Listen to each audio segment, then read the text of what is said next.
جتنے بھی آسام کے نوجوان تشریف فرما ہے، میں تہہ دل سے گزارش کرتا ہوں کہ آپ سب خاموشی اختیار کریں۔ میں اللہ سے دعا کر رہا تھا کہ مجھے آخر میں موقع ملے بات کرنے کا، اور بہت کم موقع ملے، کیونکہ 2 دن سے میں شدید بیمار ہوں، کیونکہ سری نگر میں 3 دن رہ کر آیا، وہاں سے بہار کی گرمی، حیدرآباد کی گرمی، جھارکھنڈ کی گرمی، پھر جودھ پور کی گرمی، یہ سرد گرم ہے، مجھے انفیکشن ہوا ہے، اور تھروٹ انفیکشن بھی اور سردی بھی ہوئی ہے، اور اینٹی الرجی ٹیبلٹس میں غنود کی بہت ہوتی ہے، تو میں نے رات میں بھی اور صبح بھی گولی کھایا، اور اس میں نیند کی غنود بھی بہت ہوتی ہے۔ تو جس جوش میں تقاریر اکثر کرتا ہوں، شاید اتنا جوش آج مجھ میں آپ کو نہیں دکھے گا، لیکن میں کوشش ضرور کروں گا۔ یہ آسام اسٹیٹ ہندوستان کے کونے میں ہے، لیکن میرے دل کے بیچوں بیچ بستا ہے یہ آسام۔ میپ میں اگر آپ دیکھتے ہو تو آسام بالکل کونے میں نظر آتا ہے، لیکن منور زماں کے دل کے بیچوں بیچ ہے۔ وہ بیچوں بیچ اس لیے ہے کہ 2003 سے 2006 تک میں فارماسسٹ ایک ہاسپٹل میں جاب کیا کرتا تھا، اور رات میں انگریزی زبان سیکھتا تھا۔ تو ویسے تو 3 مہینے کا کورس ہوتا، لیکن ابا جان کی طبیعت خراب ہونے کی وجہ سے میں نے اس 3 مہینے کے کورس کو 3.5 سال تک پڑھتا رہا۔ یہ اللہ کی پلاننگ تھی۔ وَمَكَرُوا مَكَرَ اللَّهُ وَاللَّهُ خَيْرُ الْمَاكِرِينَ۔ ہم کچھ پلان کرتے ہیں اور اللہ کچھ پلان کرتا ہے، اور اللہ کی پلاننگ اعلیٰ ہوتی ہے، سپیریئر ہوتی ہے، سپریم ہوتی ہے۔ تو پھر اس کے بعد میں نے جاب چھوڑ دی ہے، گورنمنٹ جاب بھی ملی مجھے، وہ بھی میں نے چھوڑ دیا، اور جاب چھوڑ کر میں جب ٹیچنگ لائن میں آیا، ٹیچر بنا 2007 میں۔ 2007 سے 2016 تک پورے 10 سال میں انگریزی پڑھاتا رہا، اور 2017 میں مولانا بدرالدین اکبر صاحب نے مجھے فون کیا، ایک لڑکی کی اسپیچ سن کر، میری تقریر سن کر نہیں، ایک لڑکی نے حضرت عمر رضی اللہ تعالیٰ عنہ اور آپ صلی اللہ علیہ وسلم پر تقریر اسپیچ دی تھی اروند کیجریوال صاحب کے پریزنس میں، گڈ لیڈر، آئیڈیل لیڈر اور گڈ گورننس میں۔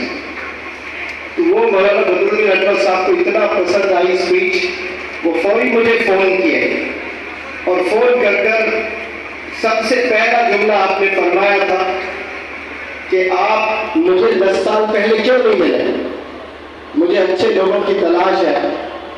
تو آپ نے کہا فوری آپ جہاں بھی ہیں آپ ہو جائے آسام تشریف لے آئیے۔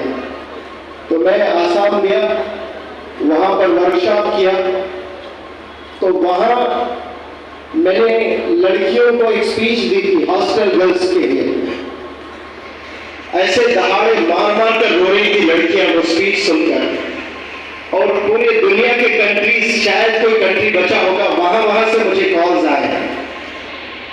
تو یہ جو ٹیچر سے میں اسپیکر بنا، اس میں آسام کا بہت بڑا حصہ ہے، اور مولانا بدرالدین اکبر صاحب کا بھی بہت بڑا حصہ ہے۔ اور اسی ورکشاپ کے ختم پر، کانوکیشن پر، میں نے ڈیبیٹ رکھا مدر اور فادر پر، اور وہ جلالیہ مدرسے کے شیخ الحدیث شمس الدین صاحب کی بیٹیا اور ایک کریم گنج سے ہی ایک لڑکی، ایک مدر اور ایک فادر کو فیور کر رہے تھے۔ وہ جہاں تک میرا علم ہے قریب 20-25 کروڑ لوگ اس کو دیکھے ہیں different social media platforms پر۔ تو یہ جو ٹیچر سے میں اسپیکر بنا ہوں، اس میں آسام کا بہت بڑا رول ہے، بہت بڑا رول ہے ماشاءاللہ۔ اور یہ بیماری کی حالت میں اسٹیج پر کھڑا ہوں، اور امیر شریعت شیخ حضرت مولانا یحییٰ صاحب دامت برکاتہ العالیہ کے مبارک ہاتھوں سے یہ جو امامہ پہنایا گیا، تو وہ جو امامے کی گرمی ہے میرے ٹیمپریچر کو نارمل کر دیا، پسینے چھوٹ گئے تو بخار اتر گیا ہے الحمدللہ۔ تو یہ دراصل یہ جو اسٹیج ہے یہ طلباء کے لیے ہے جو پارٹیسپیٹ کیے ہیں اور علماء کا اسٹیج ہے، لیکن یہ مولانا حذیفہ صاحب مستانوی دامت برکاتہم کا جگر ہے جو میرے جیسے اپنے ٹیچر کو لے کر گھوم رہے ہیں، ہندوستان کے چپے چپے میں مجھے لے جا رہے ہیں، افریقہ کے جنگلوں میں بھی جا کر 3 وہاں کی کنٹریز میں نے اسپیچز کیے، اور یونائٹڈ کنگڈم کے 15 سٹیز کے سب مدارس میں میرے آپ نے لیکچرز رکھے۔ یہ لیڈر کی نشانی ہوتی ہے، اپنے آپ کو پیچھے رکھ کر مجھے آگے رکھتے ہیں اور کہتے ہیں کہ سر آپ کے بڑے عاشق ہیں اور آپ کو سننا چاہتے ہیں، تو آپ کی بات بھی سن کر اگر وہ بدل جاتے ہیں تو ہمارے لیے بہت بڑا اچیومنٹ ہے، کیونکہ بدلنا سب سے امپورٹنٹ چیز ہے۔ وہ کس کی بول سے بدلتے ہیں یہ امپورٹنٹ نہیں ہے، انسان میں بدلاؤ آنا یہ بہت امپورٹنٹ چیز ہے۔ یہ جگر آپ رکھتے ہیں ماشاءاللہ، اتنا بڑا ادارہ، ہندوستان کا سب سے بڑا ادارہ، یعنی جس میں 10,000 طلباء پڑھتے ہیں اور 100 ادارے ہیں اور اس کے پریزیڈنٹ ہیں، اور مجھ جیسے اپنے ٹیچر کو ایسا موقع دیتے ہیں، میں اس پلیٹ فارم سے آپ کا تہہ دل سے شکریہ ادا کرتا ہوں۔ اور میں ہر پلیٹ فارم سے ایک میسج دینے کی کوشش کرتا ہوں، یہ دینی محفل ہے، دین کا سیکھنا، دین کا سکھانا دو بھی ثواب ہے۔ دین کا سیکھنا، دین کا سکھانا، یا قابل ٹیچر بننا یا قابل لیڈر بننا، اس کے لیے میں نے جو سمجھا ہے اس پر میں روشنی ڈالتا ہوں۔ اللہ سبحانہ و تعالیٰ کی طرف سے جب میسج آیا آپ صلی اللہ علیہ وسلم پر، میسج کا کمانڈ آیا، حکم آیا کہ آپ اپنے گھر کے فیملی ممبرز کو دین سکھائیے، اسلام کا میسج پہنچائیے، تو آپ صلی اللہ علیہ وسلم حکم کے مطابق اپنے گھر کے فیملی ممبرز کو دین کا میسج پہنچایا۔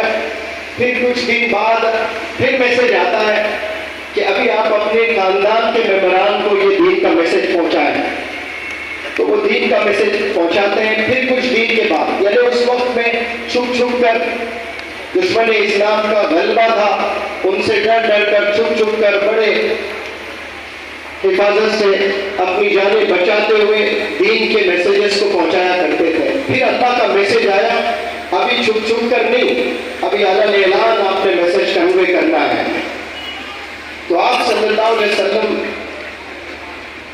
تمام مکہ کے ممبران کو، وہاں کے رہنے والے باشندوں کو جمع کیے، اور پہاڑی کے اوپر، چوٹی پر، پہاڑ پر کھڑے ہو کر تمام مکہ کے باشندوں سے سوال کرتے ہیں کہ how did you find me all these days؟ ان دنوں آپ مجھے کیسے پائے ہو؟ ان دنوں آپ مجھے کیسے پائے ہو؟ تو آپ سارا مجمع بیک وقت آواز گونجتی ہے کہ الصادق الامین، ہم نے آپ کو سچا پایا ہے اور ہم نے آپ کو ایماندار، آنیسٹ پایا ہے، لائل پایا ہے۔ اگر وہ بیک وقت کے سارے لوگ منور زمان کو کہیں آپ الصادق ہے، الامین ہے، یا دنیا میں 850 کروڑ لوگ اس وقت جی رہے ہیں، ان کی تعریف کیا جائے، تو میں سمجھتا ہوں کہ دل پہ سب کو خوشی ہوتی ہے۔ لیکن پروفیٹ محمد صلی اللہ علیہ وسلم اطمینان بخش نہیں تھے اس جواب سے۔ اس وقت میں وہ اپنا امتحان لیے، جو اس دنیا میں کسی کی ضرورت نہیں، جو عوام کے بیچ میں آ کر کھڑے ہو کر خود کا امتحان لیں۔ تعریف سننے کے لیے تو سب لوگ تیار ہیں، قصیدے پڑھے جاتے ہیں تو خاموشی سے سر نیچے رکھتے ہیں، لیکن مزہ تو دل پہ آتا ہے سب کو۔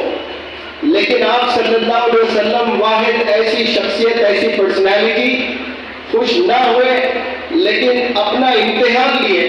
وہ کیسا لیے؟ سوال کر کے کہ اگر میں کہوں کہ پہاڑ کے پیچھے دشمن کا لشکر ہے اور اٹیک کرنے کے لیے بالکل تیار ہے، اگر میں ایسا کہتا ہوں کہ آپ میری بات مانو گے، پھر آواز گونجی کہ ہم نے آپ کے مبارک منہ سے کبھی جھوٹ نہیں سنا، ہم نے ہمیشہ سچ سنا ہے، ہم بالکل آپ کی بات مانتے ہیں۔ تو پھر آپ صلی اللہ علیہ وسلم نے پہلے اپنی ذات کو رکھا، پھر اس کے بعد اللہ کی بات کو یعنی اپنی بات کو رکھا۔ ہونا تو یہ چاہیے کہ بات رکھنی تھی اللہ کی، لیکن اللہ کی بات رکھنے سے پہلے آپ نے کیا رکھا بتائیں سب لوگ؟ اپنی ذات کو رکھا، یعنی اپنے کیریکٹر کو رکھا۔ تو دین سیکھنا ہے، دین سکھانا ہے، ٹیچر بننا ہے یا پھر لیڈر بننا ہے، تو سب سے پہلے مجھے معلوم یہ ہوتا ہے کہ اپنے کیریکٹر کو بنانا بہت ضروری ہے۔ علم میں اضافہ ہو سکتا ہے، کسی کو اللہ بہت ٹیلنٹڈ بنا سکتا ہے، اس کو کئی ساری چیزیں یاد ہو سکتی ہے، لیکن اس سے مقبولیت نہیں ملتی ہے انسان کو۔ آج دنیا میں بہت سے ٹیلنٹڈ لوگ ہیں، لیکن مقبولیت کس سے ملتی ہے؟ اخلاق سے، کیریکٹر سے، اپنی ذات کو بنانا ہے۔ جو بھی طلبہ یہاں تشریف فرما ہے وہ کل کے فیوچر لیڈرز بھی ہو سکتے ہیں، وہ کل کے زبردست ٹیچرز بھی ہو سکتے ہیں، کل کے زبردست مقرر بھی ہو سکتے ہیں، لیکن میری اس چھوٹی سی بات کو آپ لوگ اپنی دل میں بٹھا لیں کہ آپ نے لائف میں کچھ بننا ہے تو پہلے اپنی ذات کو بنائیں، اس کے بعد جب آپ اپنی بات رکھتے ہو تو وہ بات لوگوں کے دلوں میں اترتی ہے اور وہ بات لوگ سننا پسند۔ سبھی طلبہ اور جتنے بھی لوگ دور دراز سے آئے ہیں میں سلوٹ کرتا ہوں، کیونکہ ریسرچ کہتا ہے، طلبہ پر ریسرچ کیا گیا کہ ایک اسٹوڈنٹ پورے 100% کانسنٹریشن کے ساتھ کلاس روم میں کتنی دیر لیکچر سن سکتا ہے۔ تو بڑا ریسرچ کے بعد پتا چلا کہ 7 منٹ سے زیادہ کوئی لیکچر نہیں سن سکتے۔ 7 منٹ کے بعد دماغ منتشر ہو جاتا ہے، ڈائیورٹ ہو جاتا ہے، ڈیویٹ ہوتا ہے، خیالات کہیں گم ہو جاتے ہیں۔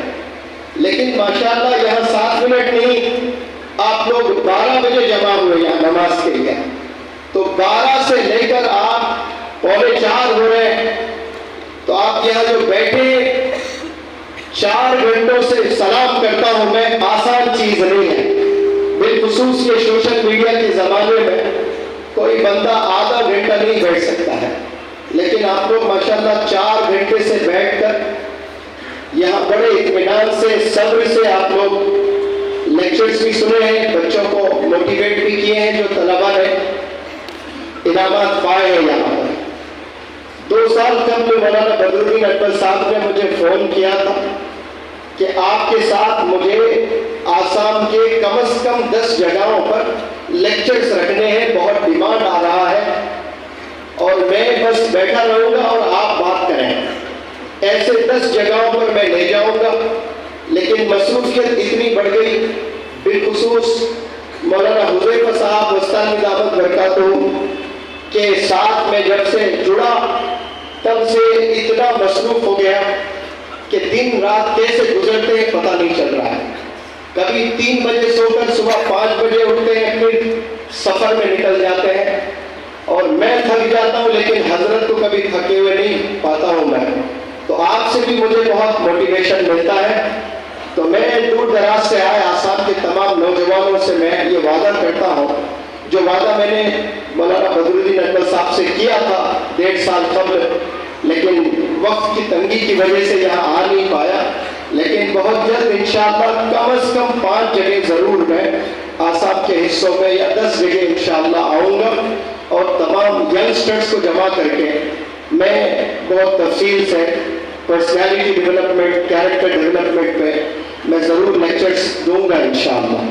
چونکہ آج سب لوگ جمع ہوئے ہیں اور ہمارے ساتھ احمد بھائی بھی ہیں، وہ حضرت نے آپ کو امیر بنایا جماعت کے، تو جب وقت ہو جاتا ہے وہ یہاں آ جاتے ہیں، تو مجھے معلوم ہو جاتا ہے کہ ابھی مجھے اسپیچ ختم کرنا ہے۔ تو جیسے 4 بجتے ہیں آپ ادھر آ جائیں پلیز، آپ سے گزارش۔ تاکہ وقت پر عصر کی نماز سب لوگ ادا کر لیں۔ میں تمام جتنے بھی نوجوان طلبہ ہیں اور دور دراز سے جو مجھے سننے آئے ہیں ان سے میں ایک بات کرنا چاہتا ہوں کہ کامیاب ہونے کے لیے آپ کس گھرانے سے تعلق رکھتے ہیں یہ بالکل بھی دیکھا نہیں جاتا ہے، یعنی اس کا کوئی تعلق نہیں ہے کہ آپ کس گھر میں پیدا ہوا ہے، آپ کی زندگی کس حالت میں گزر رہی ہے، اس کا تعلق کامیابی سے کچھ نہیں ہے۔ آپ کتنے قرض میں ہیں، آپ کتنے پریشانی میں ہیں، آپ کون سے سلم میں رہتے ہیں، آپ پر کتنی مصیبتیں ہیں، آپ پر کتنے چیلنجز ہیں، کتنے آبسٹیکلز ہیں، کتنے ہارڈ شپس ہیں، کتنے ہنڈرنسز ہیں، کتنی رکاوٹیں ہیں، کتنے پرابلمز ڈیفیکلٹیز آپ کے زندگی میں ہیں، اس کا تعلق کامیابی سے نہیں ہے۔ کامیابی انسان کو کوئی بھی فیلڈ میں اگر آپ چاہتے ہو تو سب سے پہلی جو چیز ہے وہ ارادہ، نیت۔ جب انسان میں مصمم ارادہ ہو جاتا ہے تو وہ آدھا کامیاب ہو جاتا ہے، یعنی ایسا مصمم ارادہ جو اس کو دن رات محنت کر رہا ہے اور مزہ آ رہا ہے، کبھی بوریت نہیں ہو رہی ہے اس کو، تو وہ ارادہ سب سے پہلی سیڑھی ہوتی ہے۔ اب یہاں بہت سے بڑے خواب آپ لوگوں نے بھی دیکھ رکھے ہیں، اس دنیا میں کئی سارے پرندے ہیں، جانور ہیں، کتنے سارے جانور ہیں، اس میں ایک مچھلی بھی ہے۔ ابھی میں نے پڑھا 500 سال وہ مچھلی کا لائف سپین ہے، 500 سال جی رہی ہے، اور جو 500 سال مچھلی جی رہی ہے، کیا اس مچھلی میں خواہشات ہیں، ڈیزائرز ہیں، ڈریمز ہیں، گولز ہیں، ایمبیشنز ہیں؟ کچھ نہیں ہے۔ وہ زندگی کیسے گزار رہی ہے اس کو پتہ ہی نہیں۔ اب جتنے بھی جانور ہیں، جتنے بھی پرندے ہیں، وہ کل کے بارے میں کبھی نہیں سوچتے ہیں، ان کو پتہ ہی نہیں کہ نیکسٹ 1 گھنٹے کے بعد وہ کیا کرنے والے ہیں، کسی کو نہیں پتا۔ لیکن بہت سے انسانوں کو پتا ہے کہ 1 گھنٹے کے بعد آپ کیا کرنے والے ہیں۔ آپ کو پتا ہے کہ میں عصر کی نماز پڑھوں گا، فلاں جگہ جاؤں گا، ان سے ملاقات کروں گا، بھوک لگ رہی ہے، کھانا کھاؤں گا، میں روز 3 چائے پیتا ہوں، آج 1 ہی چائے ہوئے ہیں، پروگرام ہوتے ہی پہلے میں چائے سے فارغ ہو جاؤں گا۔ یہ انسان کے ذہن میں چلتا ہے، یہ جانور اور پرندے کے ذہنوں میں نہیں چلتا ہے۔ اللہ نے دماغ دے کر بھی تالا ڈال دیا ہے۔ سارے جانوروں میں، مچھر میں 4 دماغ ہوتے ہیں، انسان کو تو ایک ہے، لیکن سوچنے کی صلاحیت اللہ نے نہیں دی ہے ان کو۔ اور یہ جو سوچنے کی صلاحیت اللہ نے جو ہم کو دی ہے، ایمان کے بعد سب سے بڑا گفٹ ہے یہ۔ ایمان کے بعد سب سے بڑا گفٹ انسان کو اللہ نے کیا دیا ہے؟ سوچنے کی صلاحیت۔ یہ سب میں ہے، افسوس ہم لوگ سوچتے نہیں ہیں، ہم لوگ ڈریم نہیں دیکھتے ہیں، یا دیکھتے ہیں تو اس پر پھر محنت نہیں کرتے ہیں۔ تو میں عرض کر رہا تھا، سب سے پہلی چیز ارادہ ہونا بہت ضروری ہے۔ ارادے کے بعد اچھے ادارے کی تلاش کرنا، کیونکہ اچھے ادارے میں آپ کو اچھے اساتذہ ملیں گے، وہ اساتذہ جن کے پاس میں ایکسپیرینس ہے، جن کے پاس میں ایفیشینسی ہے، جن کے پاس میں انتھوزیازم ہے۔ ایسے جو کوالٹیز ہیں وہ اساتذہ کے زیر نگرانی آپ جب تعلیم حاصل کرتے ہو تو آپ کے علم میں پختگی آئے گی اور مزہ آتے رہے گا آپ کو، ان کا تجربہ آپ کو بہت مدد کرے گا۔ تو جو جس لائن میں بھی آپ جانا چاہتے ہیں، کامیاب ہونا چاہتے ہو، منزل کو چھونا چاہتے ہو، تو یاد رکھیں ارادہ ہونا مصمم، یہ سب سے پہلی سیڑھی ہے۔ دوسرا، ادارہ تلاش کرنا اپنا۔ انگریزی میں ایک کہاوت ہے کہ this world has shrunk into a global village۔ یہ دنیا ایک ولیج کی طرح سمٹ گئی ہے، اتنا آسان ہوا ہے کمیونیکیٹ کرنا یا ایک دوسرے کے سے ملاقات کرنا، یا دیش کے اس کونے سے اس کونے تک، یا پھر کنٹریز کے سیر کرنا بے حد آسان ہو گیا، جو 200 سال پہلے آسان نہیں تھا کمیونیکیٹ کرنا۔ لیکن آج یہاں بیٹھ کر امریکہ میں کیا ہو رہا ہے آپ ٹیلی ویژن پر دیکھ سکتے ہیں، سوشل میڈیا پر دیکھ سکتے ہیں۔ اور خود آپ 2-3 گھنٹے 4 گھنٹے 6 گھنٹے میں وہاں پہنچ بھی جا سکتے ہیں، اتنا آسان ہوا ہے۔ تو یہ ادارے تلاش کرنا گویا بہت